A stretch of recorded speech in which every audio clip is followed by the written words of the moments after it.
छत्रपती संभाजीनगर येथील प्रजापिता ब्रह्मकुमारी ईश्वरीय विश्वविद्यालयाच्या वतीनं मित्रनगर आकाशवाणी मनपा प्राथमिक शाळा खुले मैदान इथं सदा खुश राहण्याचे तत्व आणि शांत राहण्याचे कौशल्य असे अनेक विषयावर मुख्य प्रवक्ते यांनी मार्गदर्शन केलं। यावेळी या ठिकाणी श्रोत्यांची मोठ्या संख्येनं उपस्थिती होती। या कार्यक्रमाप्रसंगी आलेल्या मान्यवरांचे चंदन तिलक, स्मृती तिलक लावून पुष्पगुच्छ देऊन स्वागत करण्यात आलं। यावेळी सर्वप्रथम या ठिकाणी प्रमुख अतिथी यांच्या हस्ते दीप प्रज्वलन करण्यात आलं। या संपूर्ण कार्यक्रमाचं सूत्रसंचालन कुसुम दिदी यांनी केलं आणि आभार प्रदर्शन रघुनाथ भाई यांनी केलं। या कार्यक्रमासाठी प्रमुख उपस्थित असलेले कॉर्पोरेट ट्रेनर ब्रह्माकुमारी मनोजी कोतवाल यांच्या वतीनं मनुष्य जीवन आनंदमय कसं बनवता येईल आणि जीवनातील समस्या कशाप्रकारे सोडवण्यात येईल यावर मोलाचं मार्गदर्शन करण्यात आलं। यावेळी राजयोगिनी ब्रह्मकुमारी छत्रपती संभाजीनगर मुख्य संचालिका शीला दिदी यांनी आशीर्वाचनात सांगितलं की आत्मा समजून परमपिता परमात्म्याची आठवण केली तर आपलं जीवन खुशाल बनेल असं मार्गदर्शन केलं। यावेळी शांता दिदी, डॉक्टर शेखर देसरडा, सुनील देसरडा आदींची प्रमुख उपस्थिति होती। कंट्रोल में रखना चाहते हैं तो जब चीज़ें कंट्रोल में नहीं रहती हैं तो लाइफ में स्ट्रेस आता है, हैप्पीनेस गायब हो जाती है, ओवर एक्सपेक्टेशंस है, कंट्रोलिंग करना चाहते हैं दूसरों को, तो कंट्रोल करने के चक्कर में जो है फैमिली में डिस्प्यूट्स क्रिएट होते हैं और तनाव का एक कारण बन जाता है। तो इसी तरह बहुत सारी टेक्निक्स जो है लोगों को आज बताई गई और लोगों ने बहुत अच्छे से चीज़ों को समझा और इम्प्लीमेंट करने के अपने आप के साथ कमिटमेंट भी की और बहुत ही सफल प्रोग्राम रहा। भारी मात्रा में लोग आए थे, शांति से लोगों ने सुना और समझा कि हमारे जीवन में जो तनाव के कारण हैं वास्तव में वो ओरिजिनली कारण नहीं है, बट हम बेसिकली लाइफ को अंडरस्टैंड नहीं कर पा रहे हैं। तो आज हमने लोगों को ये समझाया कि कैसे आप सभी चीज़ों को समझ करके कलेक्टिवली कैसे आप अपने तनाव को जो है वो मिटिगेट कर सकते हैं। तो मैं धन्यवाद करूंगा ब्रह्मा कुमारी सेंटर वैजापुर का, जिन्होंने मुझे ये मौका दिया और लोगों को एड्रेस करने का मुझे एक अपॉर्चुनिटी मिला। धन्यवाद। ओम शांति। भक्त भी भगवान को याद करते रहते हैं कि हे भगवान हमें सुख दो, शांति दो, शक्ति दो। इसलिए वो हमेशा तीर्थ यात्रा काशी गया, प्रयाग ये करते रहते हैं।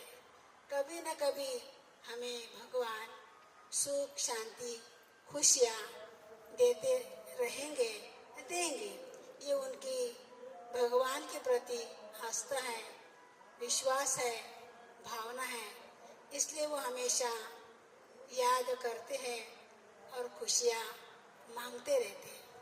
तो अगर आध्यात्मिकता आपको चाहिए तो यहाँ प्रजापिता ब्रह्मा कुमारी ईश्वरीय विश्वविद्यालय के अंदर यही नॉलेज दी जाती है कि कैसे हम अपने जीवन को सदैव गुणों से भरपूर करके सबको सुख, शांति, आनंद में जीवन जीने की कला कहो, विधि कहो, वो सिखाई जाती है। और इसीलिए आने वाले हमारे जो भी भाई बहन हैं जरूर जीवन में सुख, शांति, खुशियों का अनुभव कर रहे हैं। आप भी इस प्रकार से ईश्वरीय ज्ञान को या आध्यात्मिकता को समझ के अपने जीवन को खुशियों का अनुभव करो। यही हमारे आप सबके प्रति शुभ भावना है, शुभ कामना है। ओम शांति। पावर हाउस शीला दीदी और रोशनी, परम पिता की रोशनी फैलाने वाले मैं तो कहूँगी सब ये डीपी है जो बाबा का मैसेज हम सब तक पहुंचाते हैं। उनको नमन वंदन करती हूँ। ये एक तपश्चर्या ही कहती हूँ। इतना जीवन में त्याग और ध्यान तपस्या करते हैं तो सच में ये वंदनीय है। और हम कहते हैं कोटों में कोई, करोड़ों में कोई और कोई में कोई, जिनको ये संग प्राप्त होता है। आज गुड़ी पाड़वा हम न्यू ईयर मनाते हैं, पर यहाँ जब सब आए हैं तो सच में एक बहुत ही कुछ पावरफुल सोल है जो आज यहाँ उपस्थित हुए हैं।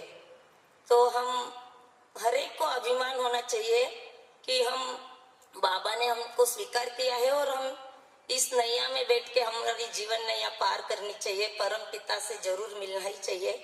आत्मा से परमात्मा, ज्योति बिंदु परमात्मा से, हे मेरी आत्मा चल अब कर ले मिलन।